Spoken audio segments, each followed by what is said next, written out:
Assalamualaikum warahmatullahi wabarakatuh. Saya Bella Safira dengan NIM 289215108 dari Prodi Manajemen.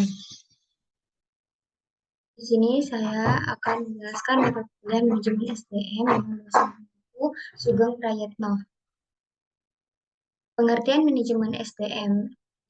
MSDM merupakan salah satu bidang dari manajemen umum yang meliputi planning atau perencanaan, organizing, perorganisasian, directing atau pengarahan, controlling, pengendalian.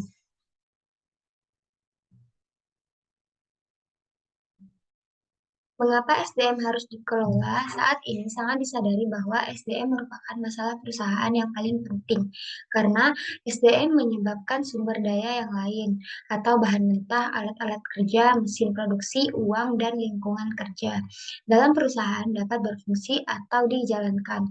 Yang kedua, SDM dapat menciptakan efisiensi, aktivitas, dan produktivitas perusahaan. Yang ketiga, melalui MSDM yang efektif, mengharuskan manajer atau pimpinan menemukan cara terbaik dalam mendayagunakan orang-orang yang ada dalam lingkungan perusahaannya agar tujuan-tujuan yang diinginkan dapat tercapai.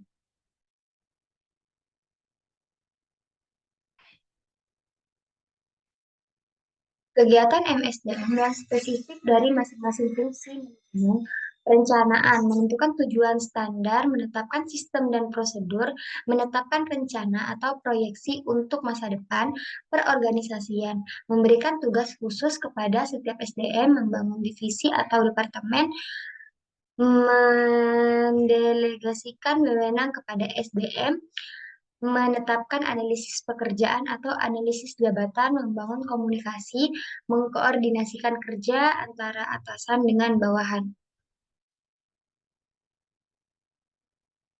Manajemen staff menetapkan jenis atau tipe SDM yang akan dipekerjakan, merekrut calon karyawan, mengevaluasi kinerja, mengembangkan karyawan, melatih dan mendidik karyawan. Kepemimpinan mengupayakan agar orang lain lebih menyelesaikan pekerjaan yang menjadi tanggung jawabnya, meningkatkan semangat kerja, motivasi kerja karyawan. Selanjutnya pengendalian. Pengendalian yaitu menetapkan standar pencapaian hasil atau target kerja, menetapkan standar mutu, melakukan review atas hasil kerja, serta melakukan tindakan perbaikan sesuai kebutuhan. Selanjutnya pengawasan, melakukan audit terhadap kemungkinan adanya ketidakcocokan dalam pelaksanaan ataupun sistem prosedur yang berlaku, sehingga menimbulkan risiko yang tidak baik bagi perusahaan di masa depan. Istilah-istilah yang digunakan, manajemen sumber daya manusia, manajemen istilah-istilah yang digunakan, manajemen sumber daya manusia, manajemen sumber daya insani, manajemen personalia, manajemen kepegawaian, manajemen perburuhan, manajemen tenaga kerja, administrasi personalia, administrasi kepegawaian, dan hubungan industrial. Personalia, HRD, dan HPM. Personalia yaitu kegiatan pengelolaan SDM yang lebih fokus pada hal-hal yang bersifat administratif yang mengatur hubungan kerja antara employer dan employee sebagai salah satu sumber daya yang dimiliki organisasi. Aktivitas paling intens yang dilakukan oleh bagian personalia biasanya adalah rekrutmen. Fungsi lainnya adalah proses dokumen serta proses kepegawaian terkait langsung dengan tahapan seleksi, pengangkatan, dan penempatan, serta pemberhentian atau PHK personal atau personalia terkait langsung dengan filing dokumen pegawainya, payroll, dan administrasi terkait dengan individu atau karyawan. Human Resource Development berfungsi lebih luas dari personel manajemen, meliputi proses fungsi perencanaan strategis tenaga kerja,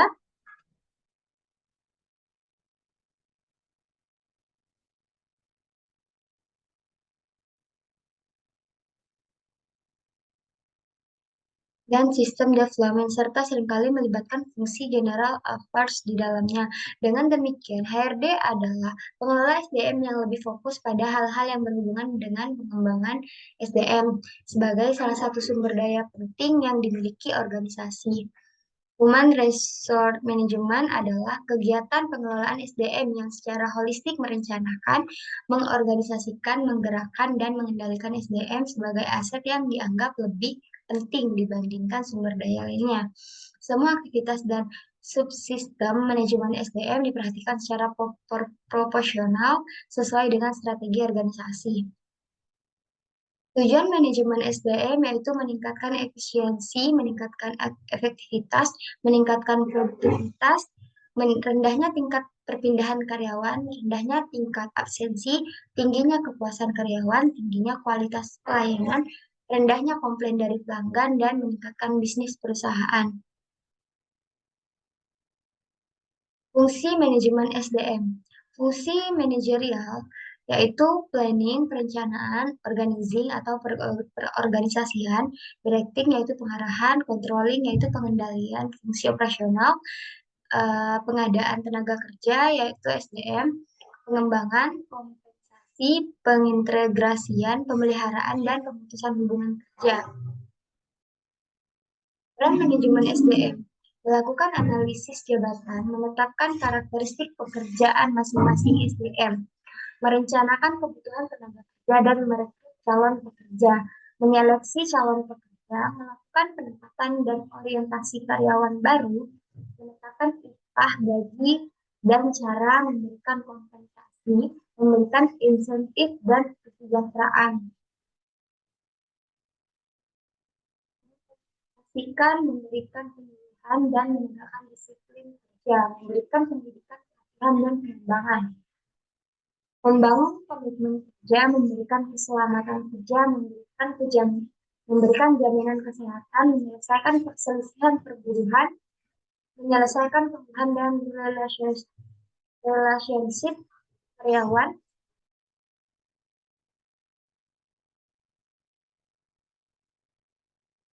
pendekatan manajemen SDM, pendekatan strategis, dan SDM harus memberikan andil atas keberhasilan strategis perusahaan. Pendekatan SDM yaitu merupakan manajemen MSDM merupakan manajemen manusia. Jadi pentingnya dan martabat manusia tidak boleh diabaikan.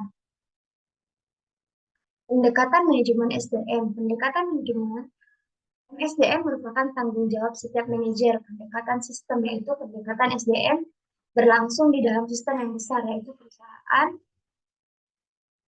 OKI supaya MSDM harus mengevaluasi andil karyawan yang diberikan terhadap produktivitas perusahaan.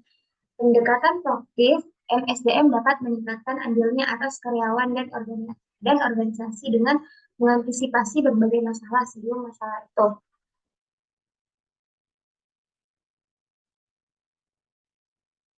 Konsep manajemen SDM. Yang pertama, penerapan fungsi MSDM secara makro dan mikro. Secara makro, fungsi-fungsi pokok manajemen umum seperti fungsi manajerial dilakukan oleh badan-badan pemerintah yang diserahi tugas dalam SDM seperti tenaga kerja. Secara mikro, fungsi-fungsi MSDM secara fungsi operasional berbagai masalah sebelum SMDM yang sudah terikat pada suatu organisasi formal, perusahaan, industri berdasarkan suatu kontrak kerja atau telah berhubungan kerja dengan suatu organisasi berdasarkan suatu kerjasama disebut SDM pada status mikro. SDM yang masih bebas atau belum terikat kontrak kerja atau kerjasama dengan suatu organisasi disebut SDM pada status makro. Konsep manajemen SDM.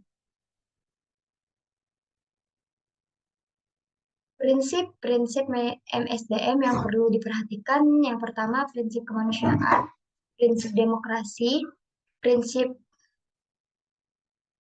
kesatuan arah, kesatuan komando, efisiensi, prinsip efektivitas, prinsip produktivitas kerja, prinsip disiplin, prinsip wewenang, dan tanggung jawab.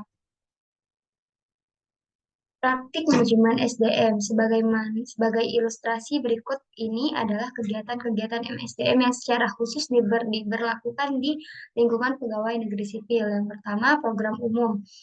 Penyusunan informasi pengadaan pegawai, pengangkatan pertama, penilaian pelaksanaan pekerjaan, penyusunan daftar usulan kegiatan, pendidikan dan penelitian, kenaikan gaji, kenaikan pangkat, tunjangan-tunjangan mutasi jabatan, mutasi kerja, pemberian cuti, pemberian penghargaan, pembinaan kesejahteraan, tabungan asuransi pensiun, dan pemberhentian pensiun.